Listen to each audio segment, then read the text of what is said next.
Donald Trump didn't just bend the rules of power, he monetized them. That's not a theory. That was the opening shot of today's hearing, live on national television, with every major network cutting into their regular programming. No one cared about the stock market, the latest missile test, or even Taylor Swift's surprise engagement.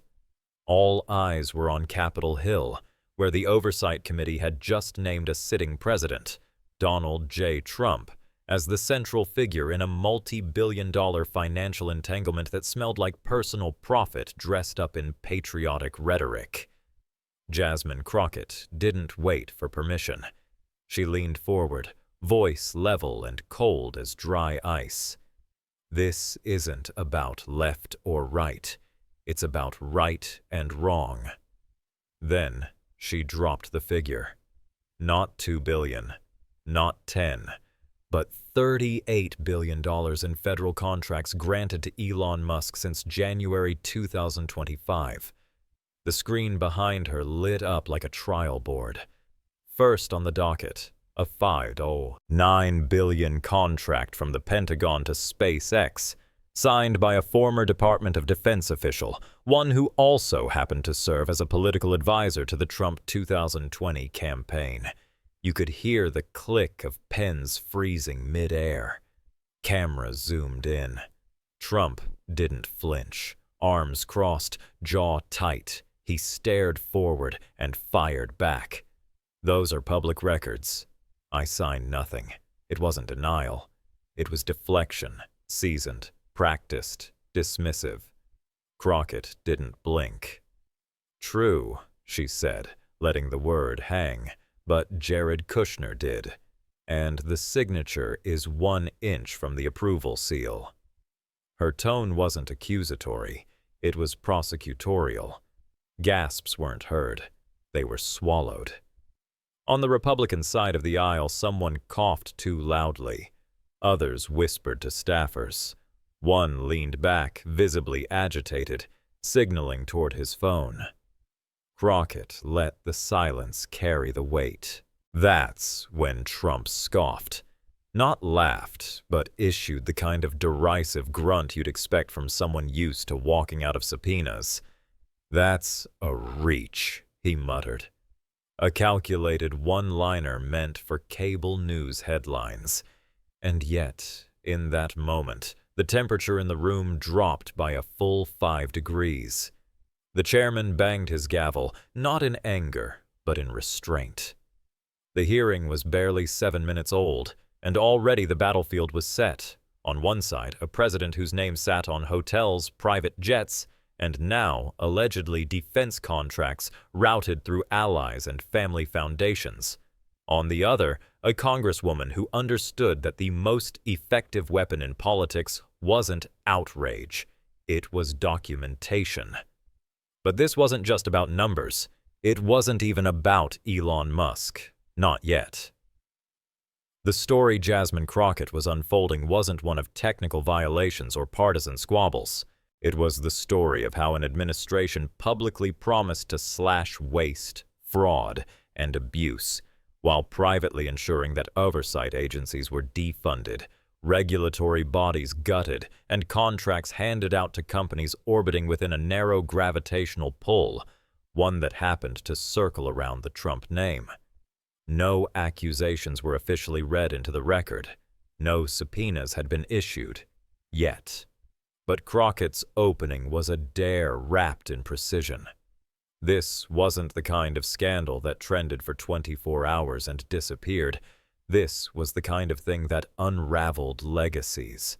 And for Donald Trump, the most dangerous part wasn't that he was being accused. It was that the evidence, piece by piece, had already been signed. And just when the room began to settle, Jasmine Crockett did what every seasoned prosecutor dreams of. She skipped the monologue and went straight to the receipts. Up on the screen appeared not another contract, but a map. A flowchart, more precisely. Starlink at the top.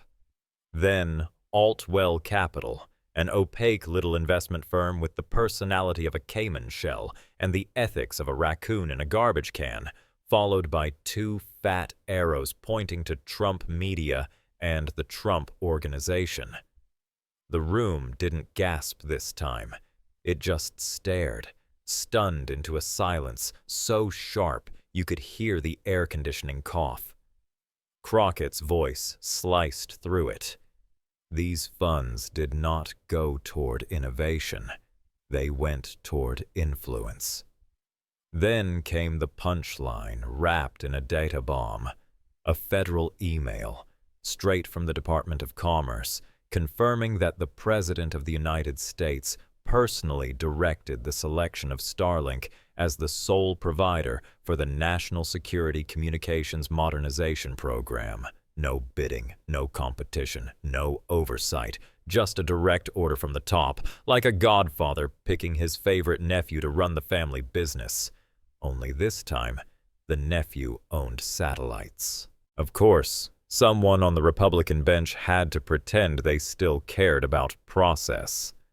"That's speculative," came the high-pitched whimper from a back-row congressman who probably still believes Benghazi is trending. Crockett didn't even blink. "No," she said, with the calm precision of someone who's brought a knife to a gunfight and still walks out clean. "That's a federal email chain. Time-stamped. FOIA cleared." She didn't raise her voice. She didn't need to. The facts were loud enough. But then, yes, then came the performance. Donald Trump, man of the moment, the misunderstood builder of dreams, rolled out a stack of printed headlines like a third-tier defense attorney at a parking ticket hearing. "Look at what Starlink did," he declared, arms raised like Moses holding up a PowerPoint. "Texas, New Mexico, Montana, wildfires, snowstorms, outages. We saved lives." He locked eyes with the camera like it owed him money. "If helping Americans is a crime, then book me." It was a clever deflection, the kind of populist bait and switch that gets aired in primetime and replayed on Truth Social with crying eagle emojis. And for a second, it worked. The right-wing press kicked into gear. Hashtags like Trump built, infrastructure started crawling across the lower thirds of conservative news channels like a fungus nobody wanted to treat.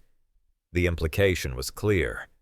You see corruption, they see construction. You see a cover-up, they see connectivity.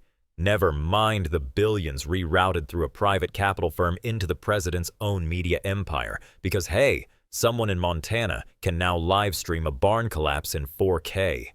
And while that sleight of hand may have scored applause outside the hearing room, inside the Capitol, the mood was different. The silence that followed wasn't surrender.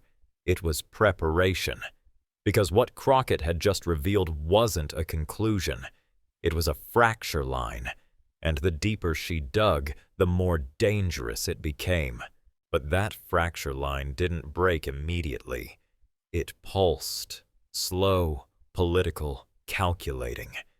And Trump, with the instincts of a man who's escaped more legal landmines than a tax attorney in hell, seized the microphone with the smugness of someone who believes counterattack is a defense strategy, not a confession in disguise.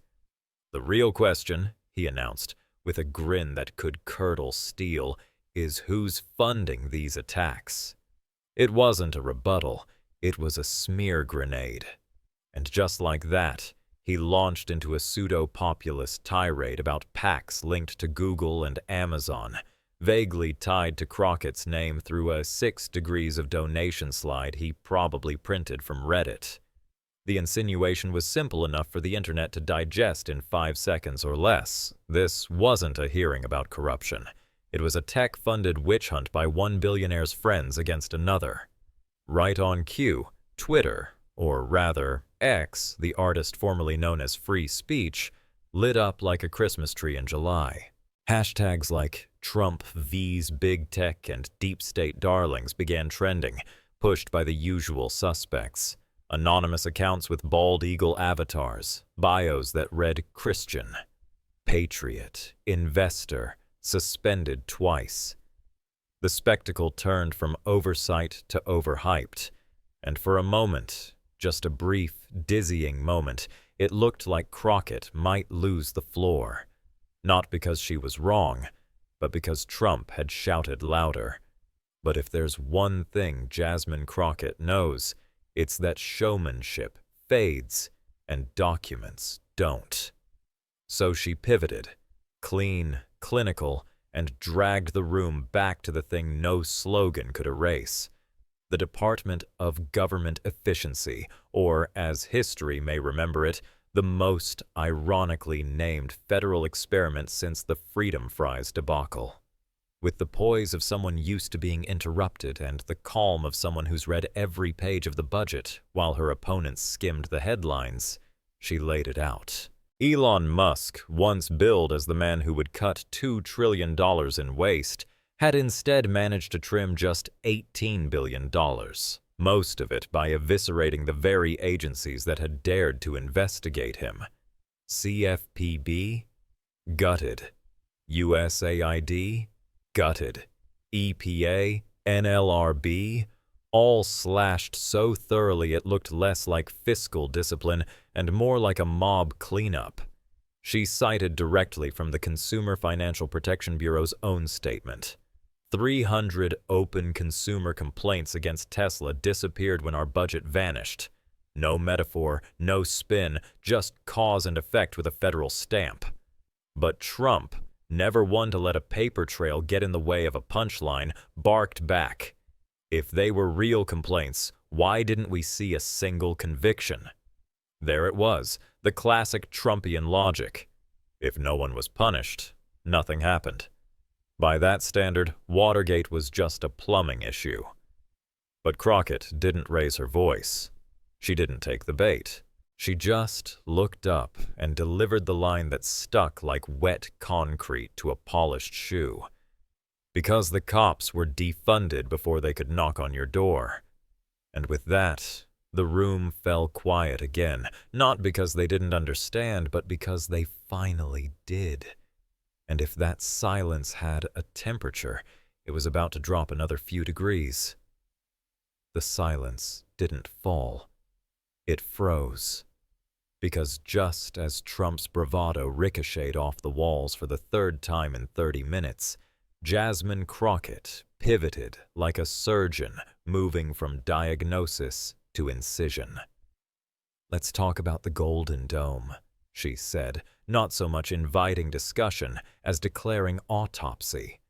And with one flick of her wrist, the hearing screen lit up with a document that had all the charm of a classified leak and all the weight of a wrecking ball. $25 billion. That was the number attached to the Golden Dome Infrastructure Initiative, a so-called defense megaproject with a name so patriotic it could have been plagiarized from a G.I. Joe lunchbox. Phase 1 funding, awarded directly to SpaceX. But the contract itself, facilitated by a logistics intermediary so innocuously named Nexus Aerotech, it sounded like the fake company you'd register if your real business was laundering influence and avoiding subpoenas. But Crockett didn't stop at names. She traced ownership. Nexus Aerotech, it turns out, is a subsidiary of a venture fund linked to Laura Trump, wife of Eric, and the same nonprofit, Veterans United PAC, that, oh so coincidentally, funneled funds into Trump's 2024 campaign like a slot machine programmed for dynastic payout. Trump, for his part, leaned forward, blinking like someone genuinely insulted that his family's habit of turning charities into cash funnels could be considered suspicious. "You can't seriously think this proves anything," he barked. "Family members donate to charities all the time. Of course they do. And bank robbers use getaway cars all the time. What matters is where the keys came from." Crockett didn't laugh. She didn't roll her eyes. She just walked the room straight into the next reveal, holding up a grainy black-and-white fax like it was a mugshot of procedural malpractice. A line from the project review board marked Executive Urgency, bypassed technical compliance. That wasn't just a red flag. That was a red carpet rolled out over a trap door. And the chairman, stoic until now, actually frowned. A Republican on the panel, whose name won't matter by next cycle, tried to interrupt with a desperate motion to adjourn. Denied. The motion wasn't even seconded. Then came the final nail. The image no spin doctor could unsee. Crockett slid a photo onto the main screen, slow and deliberate, like a dealer flipping the last card on the table. It was a time-stamped frame from Capitol Security. Jared Kushner walking out of a closed-door meeting with Elon Musk 2 days before the Golden Dome proposal was signed. No documents, no dialogue, just posture, proximity, and perfect timing. Trump didn't speak. For once, neither did anyone else. The room wasn't just cold, it was sterile, like a crime scene preserved for federal review. And if the pattern wasn't obvious before, Crockett had just drawn the dotted line. The question now wasn't if the system was rigged. It was who else had their hand on the lever, and whether Elon Musk had walked into that meeting as a contractor or walked out as a co-conspirator. It was a desperate pivot, but Trump made it look like choreography. Just as the chamber reeled from Crockett's photo drop, the former president unleashed what every demagogue keeps tucked in his inner pocket, the patriotism card, creased, overused, but still red, white, and loud. "You want to talk about corruption?" he thundered, as if the last 20 minutes hadn't happened. "How about the lives saved in Montana, New Mexico, and Texas?" Starlink brought communication back when FEMA couldn't find the zip code. He waved a stack of printed reports like they were holy relics, his voice rising with the cadence of a revival preacher. "What you call conspiracy, I call American innovation." Then, with the timing of a man who's rehearsed his applause line in the mirror, he spat. "This isn't oversight. This is an insult to the Americans who were saved by the brilliance of our own technology." Right on cue, the screen behind him flickered to a video of Montana firefighters thanking Starlink for keeping them online during a wildfire. It was touching, if you ignored the context. Outside the chamber, a crowd of mega faithful erupted in cheers, chanting, "Trump built that," as if broadband satellites had descended from Mar-a-Lago itself. Inside, the tone was different. The air grew thick with something not quite admiration, not quite disgust, something closer to disbelief. It was Trump's classic sleight of hand, turn a national emergency into a personal commercial. Crockett didn't bite. She didn't raise her voice or contest the heroism. She simply turned her chair back toward the committee and, with clinical restraint, said, "This isn't about what Starlink did. It's about what you did with Starlink." The room chilled again. Then, with the patience of someone who had already dug the grave and was now lowering the casket, she laid out the numbers. Elon Musk had been tasked with cutting $2 trillion in government waste through the so-called Department of Government Efficiency.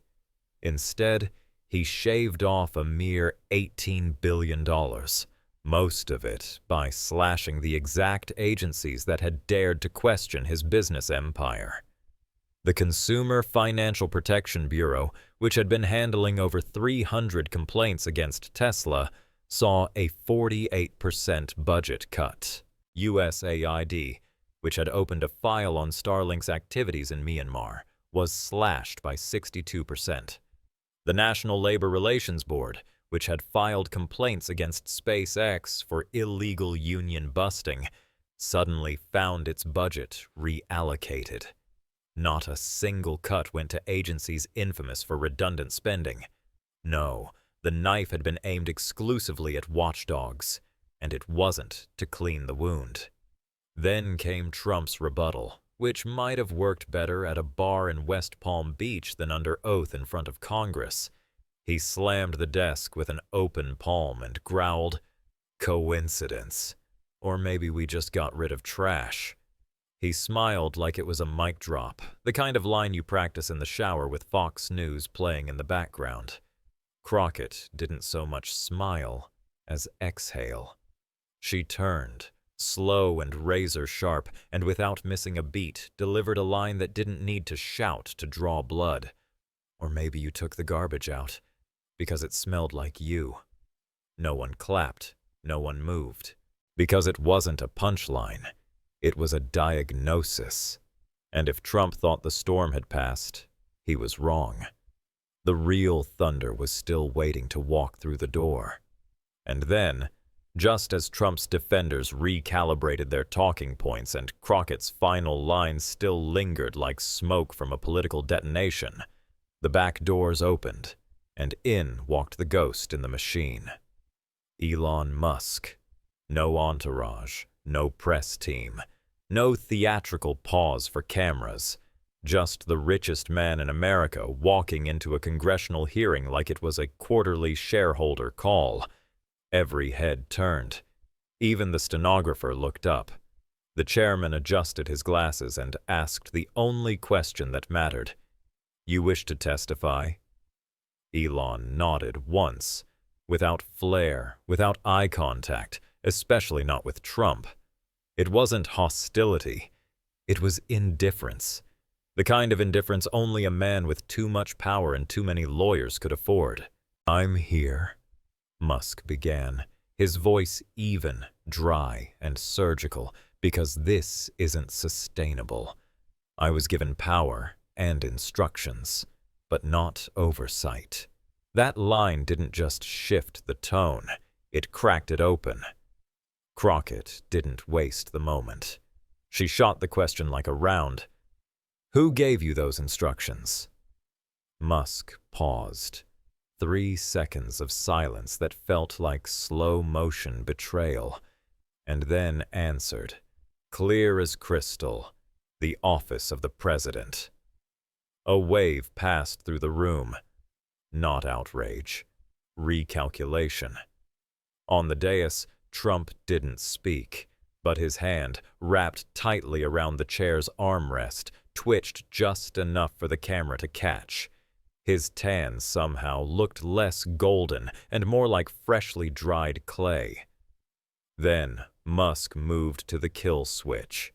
He slid 2 documents forward, not with the urgency of a whistleblower, but with the cold precision of a man cashing out of a bad investment. The first, a memo marked internal use only, directing the prioritization of contracts toward vendors deemed politically safe. Not efficient, not competitive. Safe.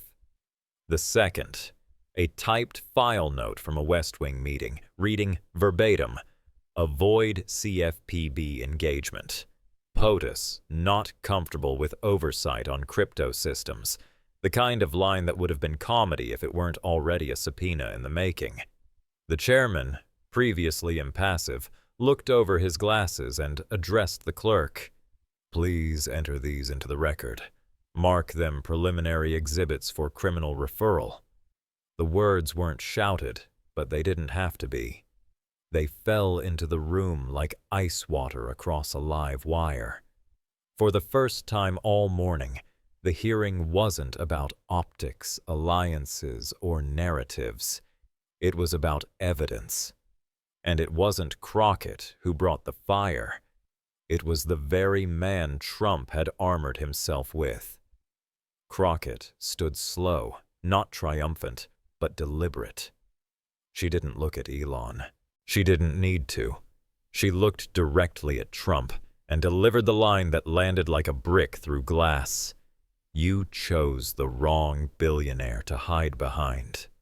And suddenly, all those headlines that once read Trump built infrastructure began to feel more like Trump built a trap and walked straight into it. And just like that, the veneer cracked. Elon Musk, tech messiah, defense darling, walking economic ecosystem, sat under oath, not dodging, not spinning, just answering with the measured apathy of someone who knew the damage had already been done. Crockett didn't waste time. She leaned in, sharp and surgical. Were you ever concerned that these contracts weren't about national interest, but about consolidating influence? Elon blinked once, then said with all the emotion of a quarterly earnings report, "Yes, I raised it. I was told to focus on deliverables, not deny, not deflect, just a confession so sterile it burned." Then came the email. An internal Doge dispatch projected onto the screen in crisp congressional font. It read like a joke if the punchline weren't taxpayer-funded. No third-party auditors needed. White House already cleared vendor. Translation? Don't ask questions. The Emperor has already picked his tailor. The chairman's gavel didn't strike, but his silence spoke louder. Across the aisle, Republican faces froze into that awkward rictus politicians wear when they realize they're no longer defending ideology, they're shielding exposure. As if that weren't enough, the next document landed with the weight of a steel door slamming shut. The Justice Department's internal memo, officially declassified, now entered into evidence. 11 federal agencies had open or pending investigations into firms directly connected to either Elon Musk or Donald Trump. CFPB, NLRB, DOJ Ethics Division. The list read like a who's who of institutional betrayal. Every agency Trump claimed to clean up was, in fact, preparing subpoenas. But it was the final exhibit that snapped the silence like bone. A handwritten note, sourced from a closed-door strategy meeting at Mar-a-Lago, revealed what many suspected but no one had dared to put on record. Elon takes heat. We control optics. There it was.